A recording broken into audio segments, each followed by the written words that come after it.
So I said I'd be back, and I'm back. And this time I've watched Star Trek Beyond. It was very fucking exciting. I really enjoyed it. I have some pet peeves and shit, but welcome and thank you for watching. Of course, this is Bhudda and Mike B. We're just going to go through the synopsis and kind of talk about points. We're going to keep this one as short as possible. Hella short. Hella short.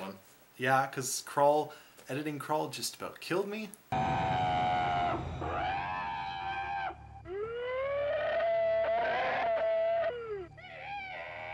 So I'm not going to do that length anymore. We're going for brevity here. That's 2 minutes already. Okay. 3 years into its 5-year mission, the USS Enterprise arrives at Starbase Yorktown, a massive space station for resupply and shore leave for her tired crew. Struggling to find continued meaning in their mission of exploration, given the endless nature of that objective, Captain James Kirk has applied for promotion to Vice Admiral and Commanding Officer of the Yorktown Space Station. So he applies to be the Vice Admiral of the Yorktown, which is a massive installation. It's super advanced. Does it not seem kind of ballsy as shit that he asked for this commission? Well, he's Captain James T. Kirk. Yeah, but okay, yeah, I get it. He's gone through 2 missions of shit and saved humanity twice. Why would they even consider letting him become Admiral to just a block in space? Yeah, well, it's the most advanced space station. You said it was advanced. It's the most advanced space station. My thought is his diplomacy skills are not that good. He shouldn't be leading a station at all. His skill is in piloting fucking ships, blowing up bad guys. Diplomacy by gun, man. That's how he does this. That's James T. Kirk.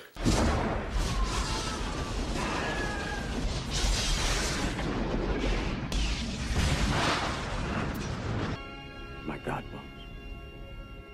What have I done? It's guns or fucks. That's what he gives and gets. Not so much in this one. He hasn't really fallen in love in the new continuity yet. He's too pissed in this whole movie. He's just broiling with rage. I didn't feel he was broiling with rage, but he did seem angry. Yeah. Anyways, that's not this part of the movie. So. No, that's not this part. So let us move on. He recommends Spock as the new captain of Enterprise. Meanwhile, Hikaru Sulu reunites with his family. Spock and Nyota Uhura admirably end their relationship, and Montgomery Scott works to keep the ship operational. Spock also receives word from New Vulcan that Ambassador Spock has passed away. This whole section was sad and mostly recap, but it was nice. Yeah, you know what? As soon as you talk about Nimoy, as soon as you talk about Spock, even as soon as you talk about the old goddamn crew, I'm fucking mega feels, man. I'm feeling mega feels all over the goddamn place. I'm like, he breaks out that fucking photo. Yes. Of oh my god. At the end. At the end, but like, you know, these Vulcans are like, here's a little module, new Spock, young Spock, and he opens it up and it's like a picture of old Spock, Leonard Nimoy, and it's like passes away on this stardate, and you get some feels there, man. You know, you're getting some feels, and I'm not gonna lie, little bit of eye feelings, man. Little bit of not in public, you know what I mean? I'm awfully glad it's raining, 'cause no one sees your teardrops when it pours. You know, and I'm gonna go on a little tangent here. People are pissed about the whole. Some people are kind of pissed about the whole new tangent, the whole new Spock thing. This is old news. It's years old, but I feel they've done this handoff, this baton, this Spock-ton, if you will, has been handed off very well. There's a lot of feels there. In this movie, they've done a lot of justice to it. Maybe not so much in the other movies, but a lot of feels in this one. Well, this one was pretty much like, we're sorry we had really bad handling. We're sorry that J.J. Abrams directed the first shitty 2 films. Yes. New director, not a toolbox, relatively same amount of explosions, but less bullshit. Lens flares. Less lens flares, less needless CG. Like I don't know, maybe there was the same amount, but it felt more meaningful. Shit that was happening, you're like, most of the time you're like, yeah, this is happening because this is what it would look like, not just explosions because that's fun. I think Simon Pegg wrote. Yeah, a lot Simon of Pegg it. wrote with another guy. Scotty. Scotty. Simon Pegg is a smart man. He gets He's comedy. done a number of movies. He's done all comedies. Lots of effectively. cult movies. You got fucking Hot Fuzz. You got Shaun and the Zombies. The three. Shaun of the Dead. The three. Coronel. And then he did the bar pub one. Yes, the End of the World. End of the World, which not the biggest fan. It was still funny. He did a good job here. He did a good job. So moving on. Moving on. Enterprise is dispatched on rescue mission after an escape pod drifts out of a nearby uncharted nebula. The survivor, Kelara, claims her ship is stranded on Altimed, a planet within the nebula. This rescue turns into an ambush when the Enterprise is overwhelmed by a massive swarm of ships and is quickly torn apart. This is an awesome scene. This is a really good scene. First of all, the way the movie opens, it only opens with Kirk, and he's conflicted, and we're feeling this conflictedness. The audience is feeling conflicted over the last 2 fucking movies. Yes. They sucked. So then it's almost like Chris Pine and the director is like, we're sorry. We're sorry we fucked up. Here, we're giving you some feels. We're going to give you some feels and make you feel less shitty about Star Trek, the new dimension. In general, like this new offshoot. So then they're like immediately get dispatched to this nebula thing, and then they get fucked. Yeah, the ship gets obliterated. The Enterprise gets fucking raped for like 15 minutes. And if you had like any feels about any Enterprises ever, you got a little bit of feels out of this. You're like, oh my fuck, you know?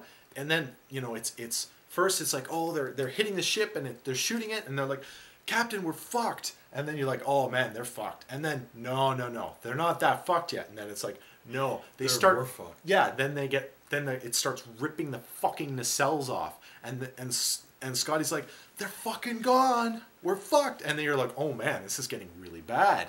And then they're like, you know, Kirk and the crew are trying to fix stuff up. And then this Krull guy, no Cyclopses,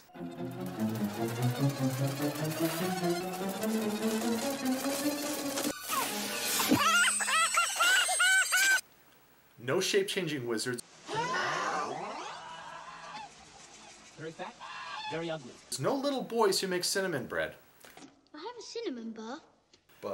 But his name's Krull, which I am fucking blown the fuck away that we did fucking Krull, and there's a Krull in this movie. I had no fucking idea. He did come from space. He did come from space, but he did not come in a flying mountain.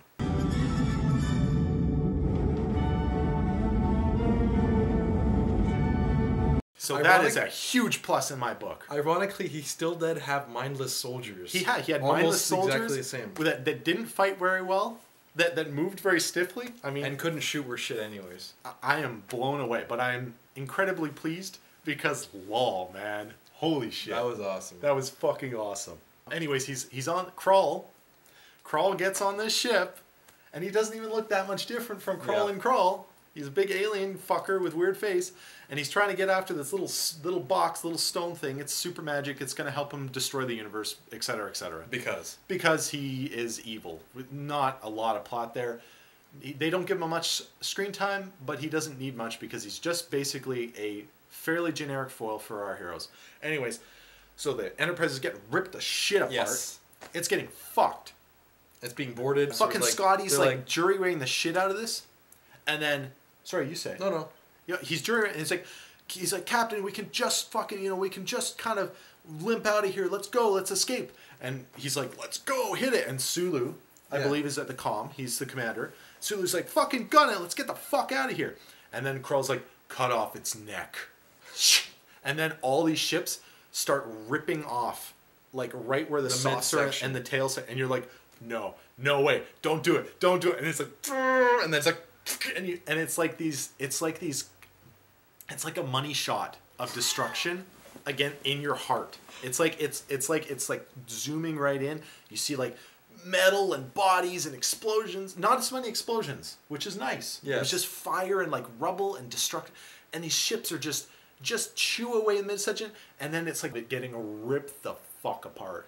They're like, the director guy, the guy, visual effects guy, is like, he's like, got your heart, and he's like, Ironically, you actually care at this point. You care. Which, because you're like, you couldn't say for the previous one. no, I didn't care, but I cared. I cared that Kirk and Scotty and Sulu and everyone, Chekhov, everybody. I was like, shit, they're really fucked, and it doesn't let up. You know, the first like 20 minutes to half hour is just like, they're fucked really, really, really hard, and you're like, how the fuck are they gonna get out of this? And you're concerned. You're like, they're fucked. So the ship is fucked, okay? Mm-hmm. And it's careening towards the planet. Everybody's like, abandon ship. Kurt's like, get the fuck off the ship. Sulu's like, give the order. And everybody's flying out in escape pods, and all the drones scoop up all the survivors and take them to the planet and lock them in cages. The Enterprise, in a huge fucking callback to one of the Insurrection, or where the Enterprise crashes into the planet, they do it, but they do it so much more tastefully.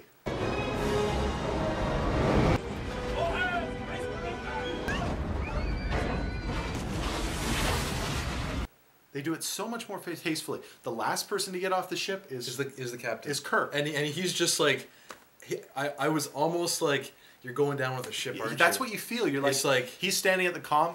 He's, the ship is careening into the atmosphere. It's burning up. Yeah, and he's just standing there like watching. This is it. This is it. No, in more like absolute rage and frustration and loss. You feel all these emotions. That's what this movie does. Is it takes all the stupid dialogue and it replaces it with little concise sentences and lots of looks. Yep. You feel by what you're seeing instead of being told what you're supposed to feel. Which is what a movie's supposed to do. It's supposed to do that. So you're watching Kirk shaking both, I think, from the ship careening and his emotions. He's shaking like a leaf. That's why I'm thinking he's like absolutely enraged. Most of the movie. He's enraged, but he's also hugely disappointed. He's like, I let this happen. I let my ship get destroyed. I let tons of my crew die.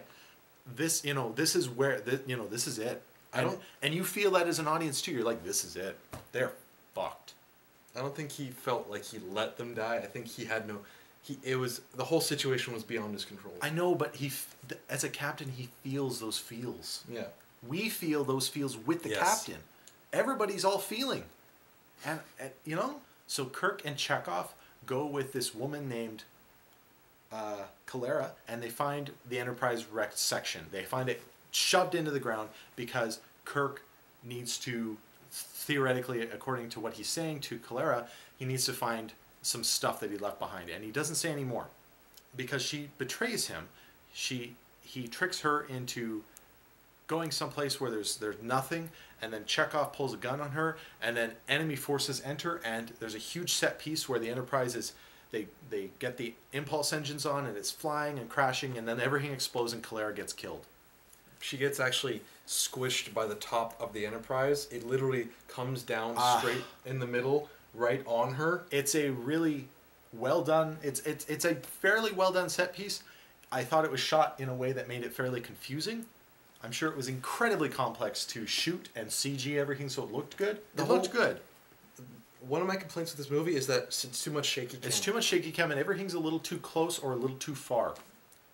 There's not a lot of mid perspective. Yeah, I want to have the guys take up 60-ish% of the screen so I can see them going back and forth. Not like 30 or like 100% where I can't see anything. Meanwhile, a wounded Spock and Dr. Leonard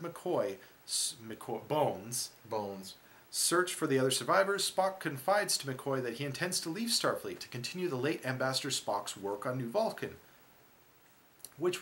I felt the scene was kind of a little bit useless. I felt that we didn't really need to... Spock getting hurt doesn't really change anything in the plot.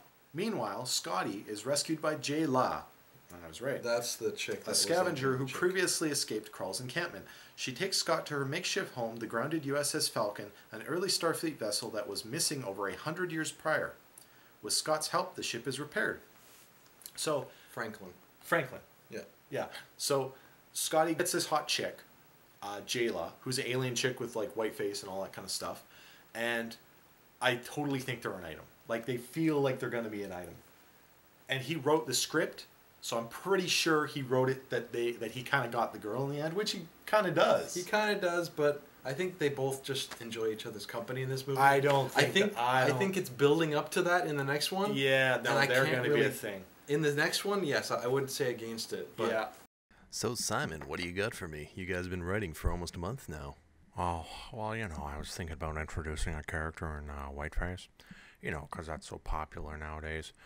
But, yeah, she'd be Montgomery Scott's love interest, and we'd totally kiss in the movie and stuff. I mean, even if it isn't shot, then it's real, right? I mean, it's real to me. If it's real to me, then it's real to her. That's how women work. I mean, I know these things. Well, I guess if you think that's right. But Scotty goes to this Franklin ship. The two of them start fixing up, and that plot kind of stops. I had no problem with any of this because they had to fix a ship. They had to fix the ship. This Franklin ship? Yep. Well, they didn't even know about it. Well, yeah, they didn't know about it. Jayla was integral to finding it. It made sense. And it's integral to the plot later on. Yeah, and her help is integral to the plot, too. Yes. And it is this... It's at this part that they introduce the fact that Jayla listens to... Beastie Boys. Yeah, Beastie Boys. Yeah. And... NWA, I believe. Yeah, NWA. She listens to almost exclusively, yeah, I know. like, rap and, like... What is the Beastie Boys' genre? I don't really know. I don't think you can say. It's punk, sort of. Anyways, that's what she listens to very loudly. And in the 23rd century, it's classical music. Yeah. Which is cute. Hilarious. It's a cute joke. It's a cute joke. Well, it's 2063. 2063. It's way the fuck old. Anyways, that was funny. I'm going to give it props. Scott is reunited with Kirk, Chekhov, McCoy, and Spock. Using the ship as a base, they plot to raid Krull's camp and transport the crew to the Franklin, then escape the planet. So on the Franklin, they decide that they're going to get back all the crew that Krull has taken. And, yeah. Sorry, Krull. Yeah, Krull.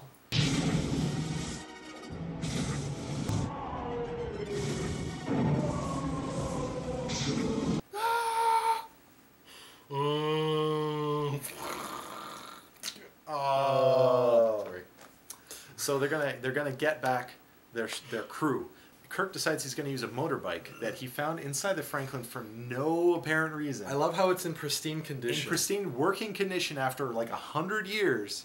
Somehow he wants to create a diversion with this motorbike, so he rides around this motorbike and he has this smoke that creates a crystalline type of formulation. So he's zooming around, and then McCoy, Kayla, and Spock, yeah, they go to the base and they free all the people and they beam them all back to the Franklin, and then Kirk saves Kayla by jumping with a motorbike and getting teleported in like midair. Meanwhile, Krull coheres a member of Kirk's crew to hand over the Abranath that she had kept hidden for Kirk. The Abranath is the missing half of an ancient bioweapon created by the planet's original inhabitants that can instantaneously disintegrate a humanoid.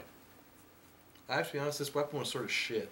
It was pretty shitty because it doesn't instantaneously disintegrate a humanoid. It takes like 10 It takes like 10, 20 seconds, and that's one person. Yeah, that's the whole thing going on. That's the whole thing going on one person. So the idea was that he's going to use this weapon on a great number of people, and I don't care if you put in a vent, it's slow. It's slow, and if it's spread so far over such a great amount, like you're trying to kill like thousands, tens of thousands, 100,000. And I have to be honest, it doesn't seem to go through any kind of steel walls or anything. So it's kind of useless. You have to get it directly in personal skin contact for it to work. They could have shot it with a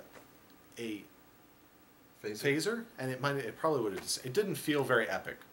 Again, the villain and the main conflict antagonist feel like secondary to the feels of the crew. Yeah, it's the feels of the crew. This is a character piece largely, and that's why I think it succeeds where the others failed, which were they were action pieces with characters that were kind of cardboard cutouts. Well, and the action, the plots in them were generally weak. Yeah, the plot in here is straightforward. People get from one place to another, and it makes sense. And we have to do this to get this done to get out. Yeah, and it made sense, and you understood relatively well what the hell was happening at any one time. And you were like, yeah, that seems like a logical conclusion. Good job, writer. Simon Pegg, thank you, God. Mm-hmm. Did a very good job on that. With the device now complete, Krull intends to attack Yorktown and kill its inhabitants, and using its advanced technology, go to attack the Federation. Kirk and the others free the crew as Krull launches into space with a bioweapon, leaving his drone fleet to Yorktown. Yeah, this is more like a... This is more like the previous movie. Yes. Where it's the big kind of finale-ish action set piece. It's long, probably too long, a little bit too long. I have to be honest, I enjoyed every second of it. It was fun, but yeah, there was parts I wish were longer, other parts that were shorter. The chase was maybe a little not as needed. So Sulu is basically able to launch this shitty old Franklin ship by launching off a cliff and flying it into space. It wasn't designed to fly from. No, it's just for space. It's not meant for like atmosphere. It's not meant to come out of atmosphere to space. Yeah, it's not designed to make that transition. So they do it because fucking Scotty's amazing, and Sulu is the crackest pilot in, I guess, the universe. Well, I have to be honest, he's been flying starships for a very long time.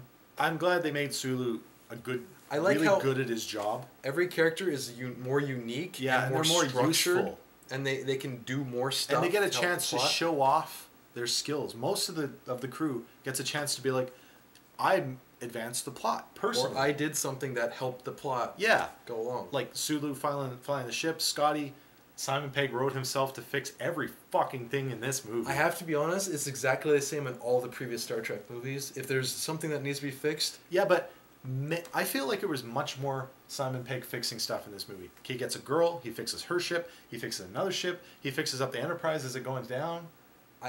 I can't say anything. It's like the WD-40 for the whole movie. He's really and good. It works perfectly. It fits. So Krull is going to attack the Yorktown, and the Yorktown's super advanced. No Cyclopses. No shape-changing wizards. Continue, sorry. No boys with cinnamon bread.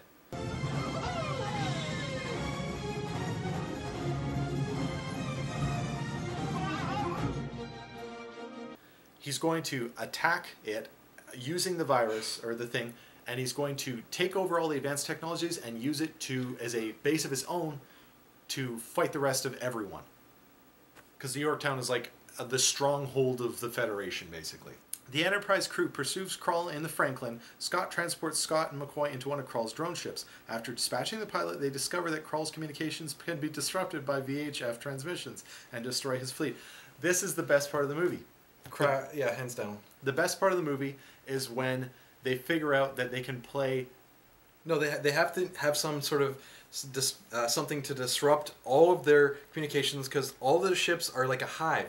They are controlled, and they make it so they don't crash into each other. But they never say that the ships are going to explode as soon as they play fucking NWA. No, it's Beastie Boys Sabotage. Or is it Beastie Boys? They play fucking Beastie Boys, and then everybody explodes around them, which is fucking hilarious, okay? And the thing is, the way they film it or CGI it, they actually make it so like the ship is actually riding a wave. Yeah, it's like surfing. Of them. It's surfing because basically they have the ship on one side and then a giant wave of these things. For whatever reason, they make a wave. Yeah. I don't know why that. I don't know. Whatever. Anyways, but it's like whoa, and it fucking just coasts along these people in a short kind of area around the ship, and they just explode. Yeah, like 100 meters around the ship. So the Beastie Boys literally saved the day, which is so fucking weird to say in a Star Trek movie. What the fuck? Synonymous of movie. Review over. Yeah, review over, man.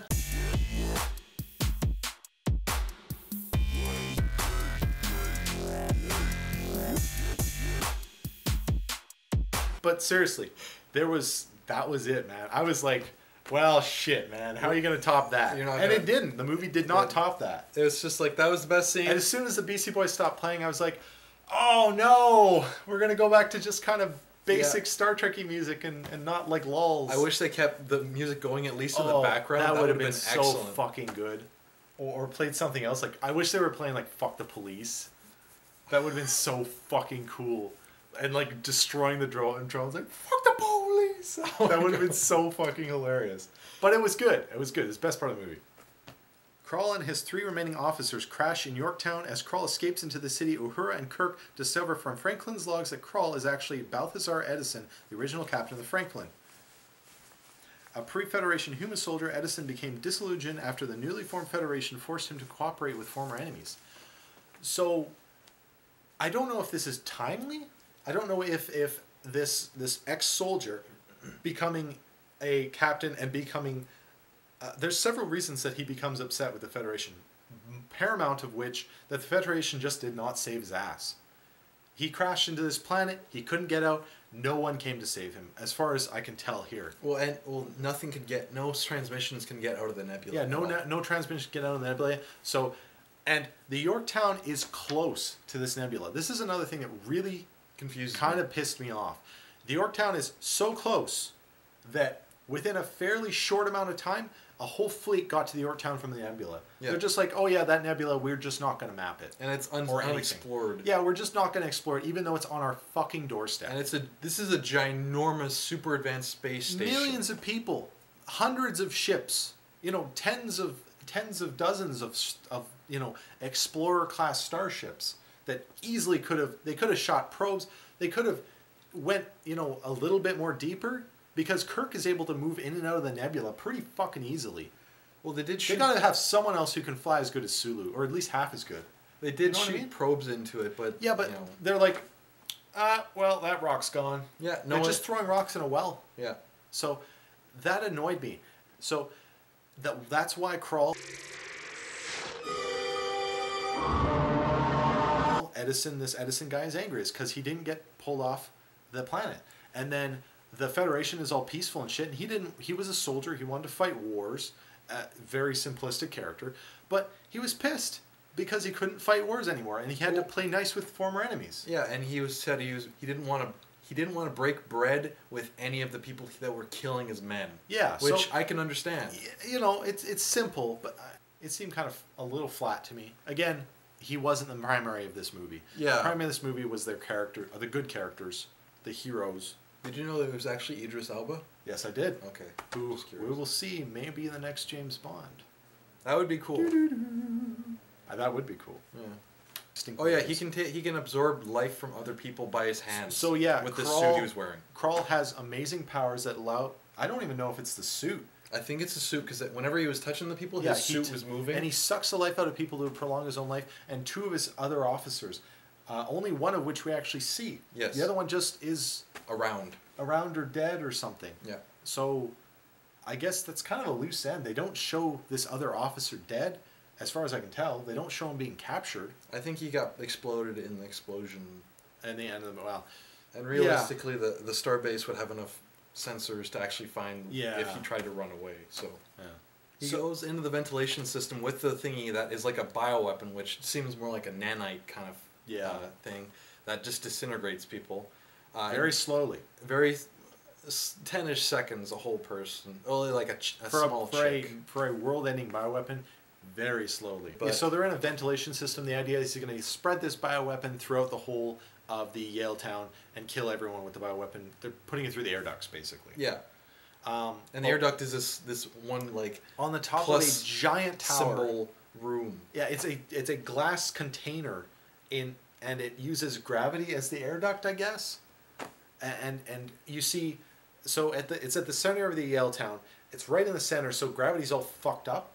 So they float around on gravity streams, which is a thing, I guess, now. Star Trek plays whatever the fuck it wants. So they float around, and then eventually, the crew tells Kirk that he can vent the bioweapon because it's kind of stuck in one spot because it's not being sucked around yet. So then he's pulling knobbies, and the last knobby he can't pull it, and then Krull gets up, and I'm like, oh, maybe Krull's gonna kind of pull a about face here and be a hero. No, he tries to stab Kirk, I think, and then Kirk punches him off, and he hits into the bioweapon, and then Kirk vents them, and he vents both of them. The bioweapon was active when he got hit into it. Yeah, and then he vents the bioweapon and Krull, who ends up getting eaten by the bioweapon, into space, and then Kirk is saved by Bones and Spock in a ship, and they're saved. My thought is the bioweapon. He kicked him into the bioweapon, but literally it didn't eat him for like 30 just seconds. He's just like, oh, I guess I got bio. Oh no! Seriously, he was like, this is gonna stain. I can't get lava on my shirt. I mean, seriously. Yeah, no kidding. It's like, of all things today would bring, I can't have lava on my shirt. That shit stains. That shit stains. Oh, jeez, this isn't gonna come out for weeks. It disintegrates people, but I'll be okay. I didn't get that, and it didn't kill him right away. It killed him much slower than the previous. They show another woman getting eaten by the bioweapon. It's quite a bit faster on her. For Krull, it took like almost a minute or two, I think. Yeah. So shitty bioweapon. So basically, the sew up of this film, everybody's having a party. Kirk gets his surprise party. It's his birthday. I think he's 33 or something. He's old. He's 1 year older than his dad was when his dad died. So 32, 33, something like this. And he gets surprised, and everybody's there, and it's a nice scene. It's a nice little wrap up, you know. Everybody's like, you know, happy birthday, Kirk, and everybody's drinking. Yep. And we get a little nice wrap up with Spock and Uhura getting back together, which is nice. Yep. And we see Scotty and Kayla. Yeah. And Kayla's been accepted into the Starfleet Academy, which is she never asked to be, but she seemed very excited. So, props, I guess. I have to be honest. I think she's gonna be like a ensign in the next movie. That would be really under good. Scotty. Yeah, that would be good. I would not be. You know what? I foresee love triangle between the little guy, Scotty, and her. Yeah, I can see that. You know, that guy, that little guy, getting pissed because, you know, Scotty's spending all his time with his woman friend. I could totally see it. Yeah. Kirk declines the vice admiral position because he wants to keep flying a ship. Understandable. Kirk's always been like that. He's always tried to avoid being the admiral, even in the old thing. There's one little scene that I want to mention, and it's the most feely scene in the movie. Spock opens... This is very at the end. Yeah, it's right at the end. Spock opens a little case that shows old Spock, Leonard Nimoy Spock's belongings, and there's a little picture, and it's like a press photo from the original Star Trek cast, you know, Kirk and all that. Yeah. William Shatner and Leonard Nimoy and George Takei. You know, all the originals. Really nice little photo, and it is there to symbolize the fact that the most important thing to Spock was his officer friends, basically. His family, really, his space family. And it reinforces the fact that young Spock, has to stay with the crew. And most feeling moment in the movie, because you're like, what's in this box? You know, because it's basically Leonard Nimoy's box. Yeah. And you're like, that's really feelies, man. Yeah. You know, but that's why he stays. So I'd like to special mention, best feely scene in the movie, easily. Yeah. Next to the ship getting sawed in half. A lot of feels. You see the Enterprise destroyed at the very start of the movie, and then the end of the movie, you see it built right back up. You watch a time lapse as they rebuild the Enterprise. And then it goes off into and space. Then it flies off into space. You know it's their ship. Yeah, and you know it's their ship, and you know they're on it, and Kirk's chomping at the bit to go. So it's you know, you're like, yeah, you know, I want to see another one like this. You're like, unlike the last two Star Trek movies, which were flops, they did well commercially, but they were not great. They were not good. This one, I really, really want to see what happens to this crew. The way that the story was, the way they were directed, I want to see another adventure like this. Yeah. Yeah. And that's got to be the best recommendation I can give. My favorite part was that the whole movie, it had highs and lows, like dips in action, then calm, and then back to action and calm. It kept a good pace. Yeah, it never got too like consistent. Shit's happening. Yeah, it always gave you breaks. It happened and then slowed down. Happened and then slowed down. But not too much slowdown. It was a good balance. I was really happy with it. The writing was quite excellent. Yeah, fucking Simon Pegg and the other guy who wrote it. Good on you, dude. Like, seriously. I don't know. Final thoughts? Recommendation? Quite excellent movie. Everyone who liked the original Star Treks in general should watch it. It has a lot of the feels. It has the feels of the original movies, I would say. The original series, that is, with William Shatner and Leonard Nimoy and etc. George Takei. It has a feel of those. It has this kind of... It remembers that Kirk was always going by the seat of his pants, but that he was still fallible. Whereas in the other two movies, I didn't really feel like Kirk doubted himself very much. Yeah. Here, it's very clear that he's a human being. He's not just a super amazing action hero that can just like fly through space. And same thing with Spock. Spock's got feelings. He's vulnerable. He's got weaknesses. He's more emotional in this movie, but not too much. Yeah, again, that's the big thing with this movie. It shows, it doesn't tell nearly as much. Yeah. You know, people look at each other. People stand certain ways. There's pans where you see someone's body language and it tells you all you need to know. The emoting in this movie is much better. So I would say a strong recommendation. I would probably give it maybe an 8 or 9 out of 10, especially if you're a Star Trek fan like myself. 8.5. 8.5. Just because everything flows, fits. It's not absolutely perfect, but because the story is not amazing on top tier, but realistically, the story is not the purpose of the movie. Okay, I'm gonna give this movie an epic level B, Beal of approval. And that's all she wrote.